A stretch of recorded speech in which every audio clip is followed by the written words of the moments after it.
Nowadays, money has a decisive importance in the successes of a football club. You have money, you have talented players, and that means more chances to win trophies.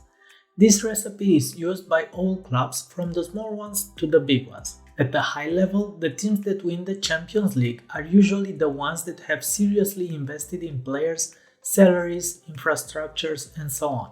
At the lower level, championships in almost all countries where football is played are largely won by the region's local teams. We all know those teams that offer hundreds of millions on players such as Manchester City, Chelsea, or PSG. All these teams have in common one thing: a football passionate investor who pumps money. And so we come to today's topic: Malaga Club de Football. The team that in 2010 was bought by a Qatari sheikh who promised major investments to bring the small Malaga team to the level of Barcelona or Real Madrid. It was the ideal story for any club in the world, but from a fairy tale, everything turned into nightmare, and today the team evolves in the second league of Spain. The truth is that before everything turned into a nightmare, Malaga reached the quarterfinals of the Champions League in the 2012-13 season, the highest performance in the team's history. Well, then how did they manage to reach a high level and then reach a mediocre level again?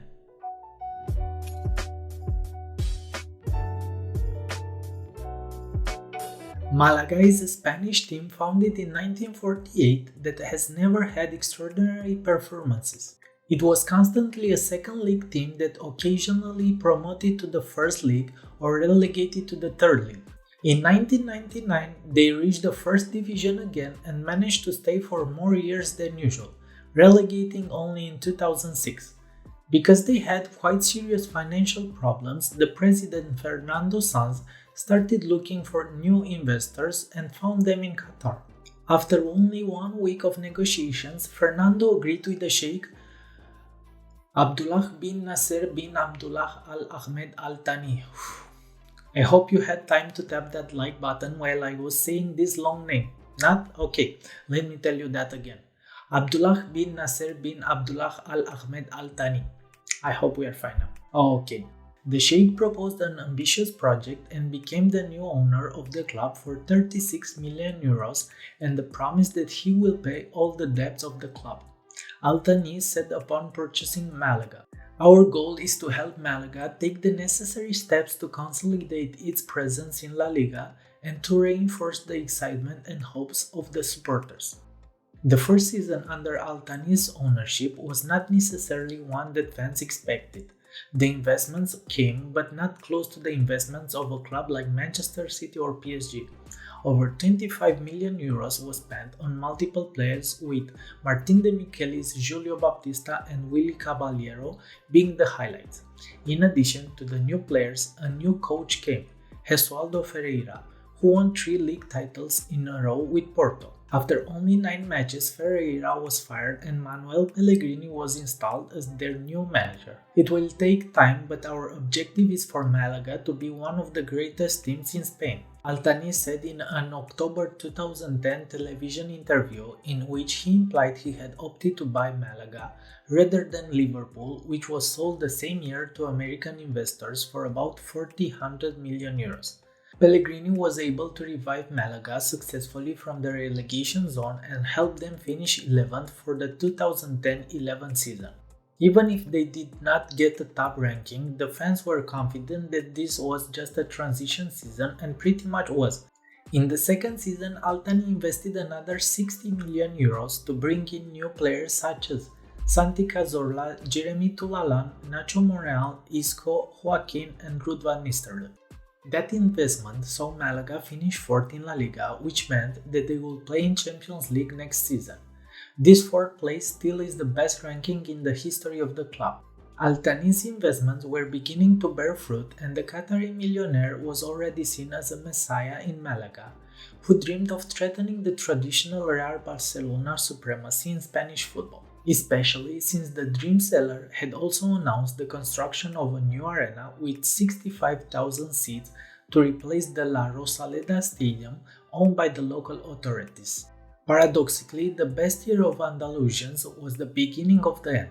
Towards the end of the 2011-2012 season, some footballers complained that they did not receive their salaries, while the clubs that had sold players to Malaga complained about not paying the established transfer amounts. To avoid the financial disaster, which would have culminated in a ban on the right to play in the Champions League, Al Thani quickly sold the best players, Cazorla and Monreal, who left for Arsenal, and the striker Jose Rondon, who went to Russia. In 2012-2013, the increasingly precarious economic situation would be masked by the extraordinary performance of the Champions League. With a team with great players like Isco, Saviola, Joaquin or Roque Santa Cruz playing great, the Boquerones beat Panathinaikos in the playoffs, after which they won without losing a group with Milan, Anderlecht and Zenit. This was followed by a double win over Porto and then an unfair elimination against Borussia Dortmund, at the end of which the football world concluded that the White Blues deserved to be in the semi-finals. In parallel with the European campaign, the Andalusians managed a new very good domestic season. They finished 6th, a position that guaranteed them a new qualification in continental competitions. But the financial problems generated by irresponsible Al Thani have caught up with the club. Due to debts of over 100 million euros, Malaga has been excluded by UEFA from the European competitions. As a result of the new financial fair play regulations, they became the first club to be banned from a UEFA competition and were handed a 300,000 fine. At that time, annoyed by the fact that the money from the television rights to La Liga matches mostly went to Real and Barcelona, but also because his business in Spain was dragged by the authorities, Sheikh Al Thani completely turned off the tap. The promising Isco was sold for 30 million euros to Real Madrid. Joaquin, Baptista, De Michelis and Tulalan were also among the many players who left La Rosaleda. Manuel Pellegrini also left for Manchester City, and Malaga continued to operate on an austerity budget. Due to large debts, Al Thani called for help from a hotel chain based in Marbella, Blue Bay Hotels, which took over 49% of the club's shares to manage the crisis. By 2014, the situation had stabilized, and the Andalusian seems to be able to stay afloat without any problems. Especially since from a sports point of view things were going decently, with Los Boquerones occupying a warm place in the middle of the standings. A huge scandal ensued between Al Thani on the one hand and his former collaborators and Blue Bay on the other. The Sheikh accused the other party of conspiring and tried to steal his shares. For its part, Blue Bay blamed the Qatari for failing to fulfill his contractual obligations and, in addition, for the relatives whom the Sheikh had appointed to the management position had mismanaged the company's finances. Blue Bay unsurprisingly launched a civil case in 2015 which stopped Al Thani from selling the club while the investigations were ongoing. The Qatari accusations were dismissed in December 2017 as merely a styling tactic. Meanwhile, Malaga continued to sell all the footballers for whom there was interest from other clubs without transferring people capable of replacing them. The Andalusian strategy focused on bringing in free or very cheap players. The most expensive footballer to arrive in La Rosaleda in the last year is Keko, who came for 5 million euros from Eibar, as well as on loans. This tactic worked decently for a while, and the club survived for several years in the middle of the La Liga standings. That until 2018, when Malaga, with an extremely weakened team due to the sales of players in the interseason, finished the championship on the last position, collecting only 20 points in 38 games. Even in January 2018, when the team was already in a critical situation and fans were desperately asking him to make transfers, the owner Al Thani did not invest any money. Of course, from Malaga's most beloved man, the Sheikh of Doha turned into a nightmare for white-blue fans who realized they had been fooled. Although rumors have circulated that he has financial problems and therefore does not invest money in the club he runs, it seems that Abdullah Al Thani's attitude has nothing to do with his fortune. The Qatari is considered one of the richest people in the Gulf.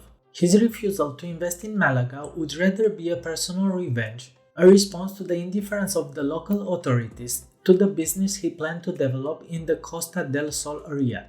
In early 2020, reports emerged that club owner Sheikh Abdullah Al Thani and his family, who owe Malaga 7.3 million euros in loans and credit lines, were buying out shares from smaller shareholders to be directed to their personal expenses and business interests.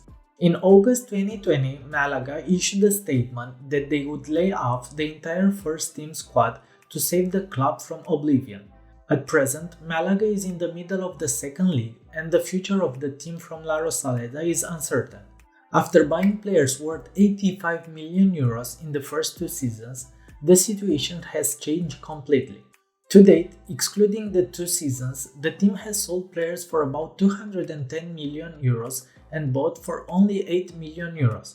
Considering that in all these years the Sheikh has received money from sponsors, from television, or from marketing, I think he did a very good business. Easy money. The case of Malaga raises a big alarm signal about the other teams that will be in negotiations with certain magnates who promise major investments. If you are one of those people who puts his tongue on any frozen metal in winter to see if it sticks, the advice of today's episode will clearly be useful. Don't do it. It's that simple.